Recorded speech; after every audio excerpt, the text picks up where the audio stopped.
Now, a disagreement over land dispute judgment is reigniting the call for restructuring and true federalism in Nigeria. The Lagos State Governor, Babajide SANWO-OLU, had visited the Magodo estate following protest by residents over alleged takeover of this estate by armed policemen. Well, they refused to leave when the governor requested the leader of the team to take them out, saying they were acting based on an order from Abuja. And reacting to the development, Southwest governors condemned what they described as the police officers' disrespect to Governor SANWO-OLU. The chairman of Southwest Governors Forum and Governor of Ondo State, Rotimi Akeredolu, asked President Muhammadu Buhari to call the Attorney General of the Federation and the Inspector General of Police to order over the conduct of the police officer. But let's share what transpired at the estate on Tuesday with you, as reported by TVC News correspondent Adedoja Salamadini. Socioeconomic activities were paralyzed in the early hours of Tuesday at Shangisha. Gate locked, residents stranded, carrying placards with different inscriptions. The residents say they will not back down until the armed policemen invading their estate stand down. Normally when police follow bailiffs to take possession of properties, after they take possession, they are supposed to leave. But after that day, we discovered that the police did not go anywhere. As I speak with you, there are more than 50 policemen camped, fully armed anti-riot policemen, camped inside the police post that we built. We built that police post. We still maintain it. And they came there. That's their base camp. Base camp to do what? We don't know. That's why we have come out to protest, and we intend to continue till the police are removed from our estates. This is the second time in 2 weeks that the agents of the Shangisha Landlords Association, backed by armed policemen, will be invading the Magodo Phase 2 estate in Lagos. Unyielding, the original owners of the land continued the execution of the Supreme Court judgment, marking the houses in the presence of policemen. But this did not go well with the landlords. I was inside a few minutes ago when I heard, bangs on the gates. So before I could dress up and come out, I noticed that the gate to my residence had been locked. We bought our property legitimately from the government. Whether government took over this property from somebody else, we don't know. We have our property, we have our CFO. Government should sort them out. Government should compensate them. Malami said he has no knowledge of the carnage they are doing here. Meanwhile, some of them have been saying that they are here on the orders of the Attorney General and the Inspector General of Police. So we don't really know who is telling us the truth. Governor is here, please. Governor is here. The governor's arrival looks like a relief for residents. Governor SANWO-OLU assured them that the security operatives will vacate the estate in no time. The governor is here, and I'm the chief security officer, and that you don't have any business being in my state right now, and that I want you to disengage forthwith from here. Thank you very much, sir. Your Excellency, sir. I'm not here on my own orders. That's why I'm asking you to make a phone call and tell them, your superior, that I'm here, standing in front of you. I'm too small or too low to call them. Your Excellency, sir, with due respect, sir. There's going to be a total stand down. We'll be inviting, the representative of the judgment creditors. We have actually started a committee meeting, but I want to invite them again to come over, right? 2-3 of their representatives. The state government will be there, the resident association will be there, the police also will be there, so that whatever it is that must have been, brought about all of this, trouble and all of the heartaches, we will need to bring it to bear. On 21st of December 2021, armed policemen led some agents of the Shangisha Landlords Association to mark several houses within the estate in enforcement of a Supreme Court judgment secured against the Lagos State government since 2012 over the dispute on the ownership of the government reserved area scheme.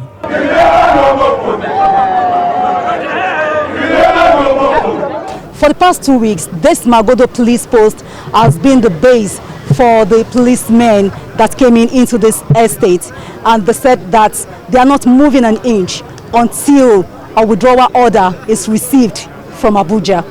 Adedoja, Salama Deniyi, TVC News, Lagos.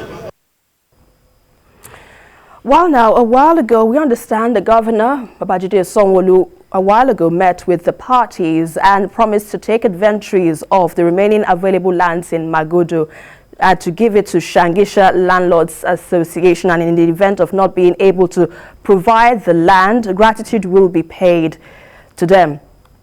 So, Sam, you know, when we look at this whole situation, you know, let's start with the video that went viral, right, which had a public confrontation between the governor and Chief Superintendent of Police. Now, there have been so many reactions with regards to what happened yesterday, but let's have your perception on what do you think, you know, how do you think that matter should have been handled, and do you think that confrontation was absolutely necessary between the governor and the CSP? My immediate reaction would be to say that the confrontation wasn't really necessary, but it also didn't come to me as a surprise. First, anyone who understands the way the military or uniformed officers or institutions, you know, conduct themselves will understand that these are very highly regimented organizations. Okay, it's like a command and control, you know, setup where junior officers take, you know, instructions from their superiors and they don't look back. And that is why, you know, some have referred to the conduct of most people in those institutions as, you know, more like zombies. You go and kill and they go to kill. Sadly, that's what it is. So it didn't come to me, you know, totally as a surprise. And I'm also shocked that the governors of the Southwest, you know, reacted the way they did, because there's been some kind of trend. You know, the development basically interrogates, you know, our pretentious experimentation with federalism. You know, every day we wake up and we tell ourselves, oh, we are federating units, and you know, the relationship between the center and the states, you know, it's something cordial, that should be cordial and mutual and all that. But that's not what you get to see, you know, at the end of the day. So for me, that situation could ultimately have been, you know, avoided if the governor of Lagos State, with all due respect, had read, you know, the development very carefully. He would have appreciated the fact that, you know, in trying to issue instructions or directives, you know, to the Chief Superintendent of Police, he was going to meet a brick wall. It was clear, you know, to anyone who understood the way the uniformed, you know, institutions operate. But all is well that ends well. Had earlier said that what we have is more like a caricature of what true federalism should be. You know, it also questions, you know, what the government says it wants to do with police reforms. You know, earlier today, you know, I had watched a program on television, one of the national, you know, televisions in the country, where the president had been quoted as saying that state police was not an option. And you wonder if all this clamor about restructuring of the police, you know, will get anywhere if the #1 citizen himself, you know, by what he had, you know, freely volunteered, you know, publicly, would suggest that all the noise making will come to naught, and that's very disturbing. So what we have playing out is not really good, you know, it's not healthy for the federation. If you recall, sometime mid last year, the governors of the southern part of the country, you know, had complained about the conduct of the policemen, you know, where you had, you know, federal police operatives, you know, visit the states, carry out actions without the courtesy of letting, you know, the helmsmen at the states, you know what is happening. You recall the case of Sunday Igboho and you know, other, you know, similar scenarios. So it's really very disturbing. There is need, you know, for an honest, you know, review of the relationship between the states, you know, and the federal. If we continue this way, we're going to continue to have, you know, rising tension, and it doesn't help anyone. We are going to continue to have the clamor for, you know, for restructuring. Yeah, for restructuring, which is what is playing out. Absolutely. I think that the situation that developed yesterday could have been avoided. Better handled. Yes, better Indeed. handled. Yeah. Point taken there. So, but Adewale, taking a cue from what the senior advocate of Nigeria, that's Ebun Oluwadeburuwa, he said the governor wasn't well advised and shouldn't have made such public appeal to sentiments, knowing that the police weren't under his control. But however, he says he believes rather the encounter was a clarion call for restructuring and state police. Now, what do you make of this, and do you think perhaps we should be pursuing that objective?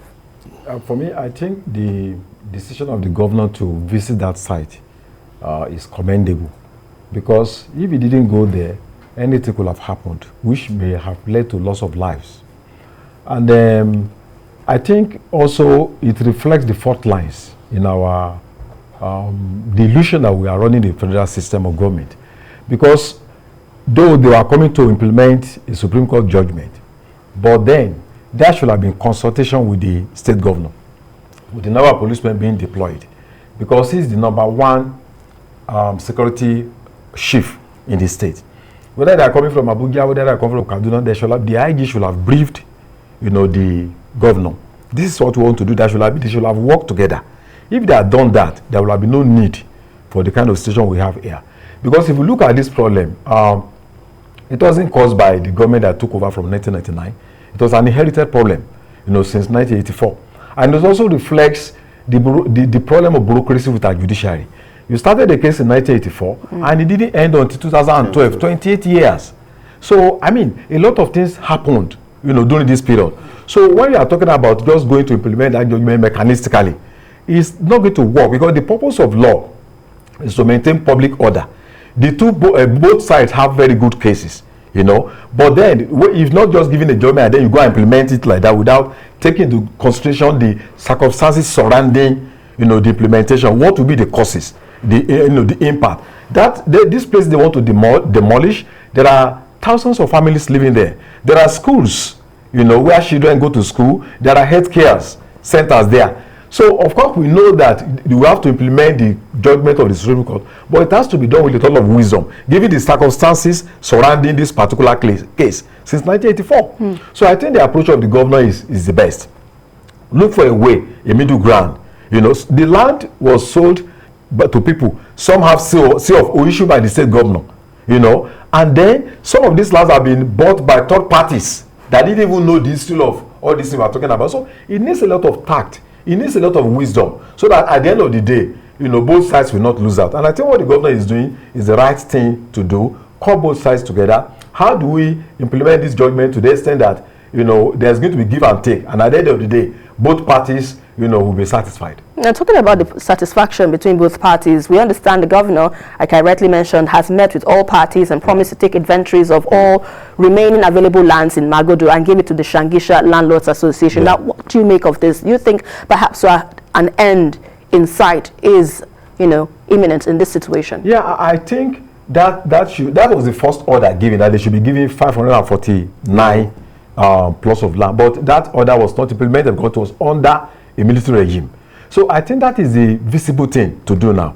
Instead of going there to demolish properties that people use a lot of, money to build, and then the schools there, the private health centers and everything. So I think that is the best thing, because they were not having properties on the land before. What they want is the land. So they should be giving the plots of land and probably also some financial compensation. I think that is what is visible in this circumstance. And Sam, you think perhaps the landlords will take to this resolution, or they will agree to this arrangements? What are your thoughts?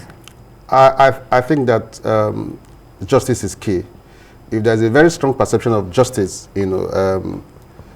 being meted out, then we can be sure that the Shangisha landlords would accept. We are not party to what may have taken place today, but we do hope that dialogue will help to ease the conflict that we have at the moment. Again, for those who are pretty knowledgeable about the law, we understand that there's some kind of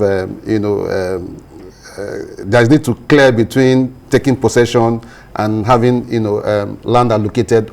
There have been talks about property in the Badagry axis being allocated to these landlords, or even in the Lekki axis, and they had turned that down earlier. Okay, of course, you and I know that the Magodo axis comes very highly, valued, and I think that is why the Shangisha landlords are sticking, to being compensated with property, on that axis.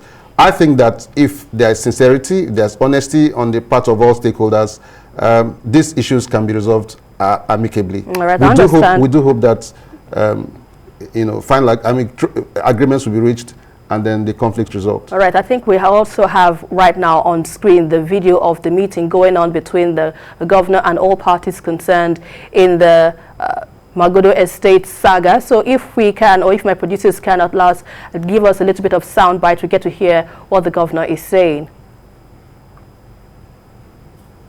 And we will ensure that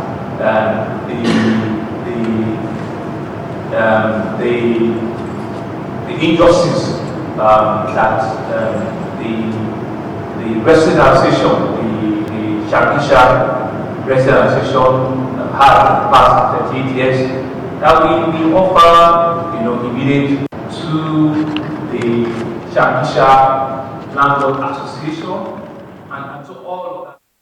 All right, we'll give you more updates on that as soon as we have them. But still on this matter, we've been discussing this issue further. But, Adewale, when we talk about this situation, like I rightly mentioned, the senior advocate of Nigeria, MOJEED, cited concerns of restructuring should be revisited. And, of course, state police. Do you think perhaps that is the way to go? Because, the chairman of the Southwestern Governors, Rotimi Akeredolu, says this is the time the Lagos State should bring in Amotekun, the security outfits, to protect and police its people. Now, do you think perhaps, taking a cue of what we saw yesterday, the confrontation between the chief security officer and the chief superintendent of police, do you think we should be, towing that path of state policing, and are we ready for restructuring and state police? I think for Nigeria to maintain sustainable development, either we like it or not, that is the right thing to do. It's not just about what we think. It's about what federalism is all about. We copied federalism, from certain countries. And federalism has its own guiding principles. It has its own pillars. The philosophy of federalism is that states should serve as experiments, as mutual competitors. And they must have some level of control over the livelihood of their people. And once you take security away, what are we talking about? If the Lagos State government cannot, don't forget that the Lagos State government is a co-founder of the police. And yet you are funding an organization, but you don't have control over the police.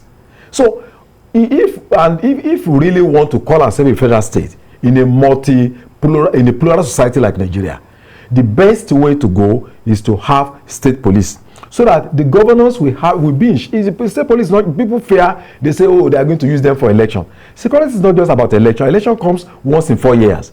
We are talking about environment, we are talking about livelihood, we are talking about culture, we are talking about the heritage of a people. So we are talking about crime. If you bring somebody from the Lagos to go and be the DPO in Sokoto, he does not understand the language, he does not understand the terrain, he does not understand the geography of the people, he does not understand their culture. But when you bring somebody from that region, he will key into the sociology and psychology of the people. And when you are talking about crime, he knows those are likely to have committed a particular crime. So the only way for us to make this country a great country, a better country, is for us to practice federalism the way it ought to be. And that means that states must have control over, one of them is that state must have control over police. Sam, what are your thoughts on this as well? Okay, the debate around restructuring is multi-pronged, though what we're looking at here is just one of it, one that has to do with security the country's security architecture, in this case, state policing and all that. Of course, you have fiscal federalism and the rest of it. Now, I have a very big concern, and that concern is that the #1 citizen of this country doesn't seem to be ready for even a conversation around the subject. Earlier on, I had said that just today, he said state policing is not an option. So he's not even giving us the opportunity to talk about it. That should give Nigerians a source of concern. I mean, he can't sit down right there in Aso Rock and tell us we can't talk about state policing. And we know that the security architecture of this country has failed. So it's not just about what transpired in Lagos. Across most states of the country, the governors and the people are calling for state policing. So why would the number one person tell us that it's not an option? That should be a major worry. That should be a major source of concern. All right, let me hold your thoughts on that. Let's quickly take this call. Tunde, if you're there, please go ahead with your contribution. Okay. My question is it the first time Supreme Court judgment, the government Supreme Court giving judgment? What is the concern of the Attorney General and the IG? What is so special that they mobilize police? How many times in Nigeria that Supreme Court judgment is not being obeyed or carried out? What interest does Attorney General or the Federation and the IG?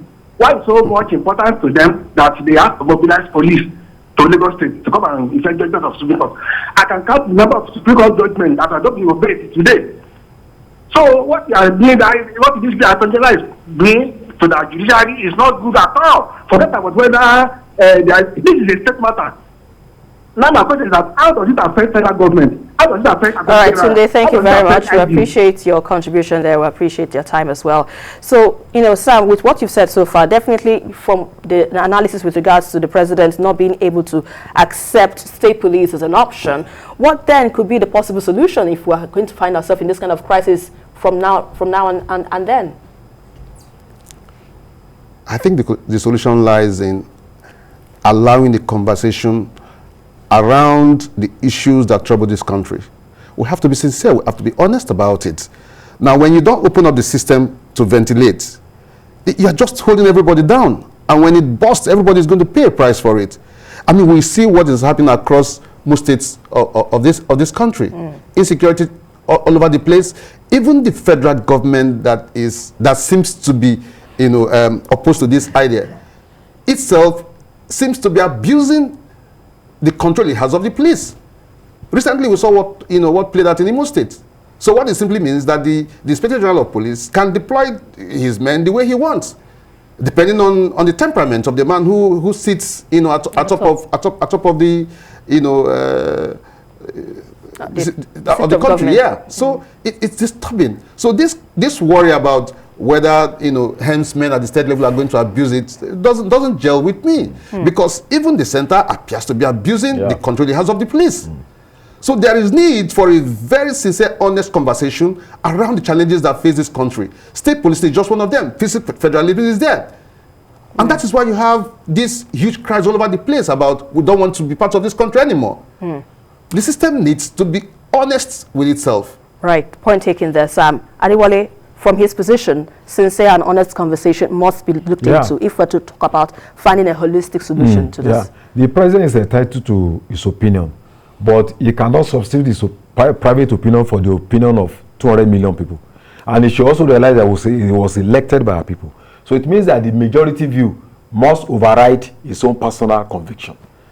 So at the end of the day, he needs to listen to us. And he needs to do what we asked him to do, not to do what he thinks is good for him.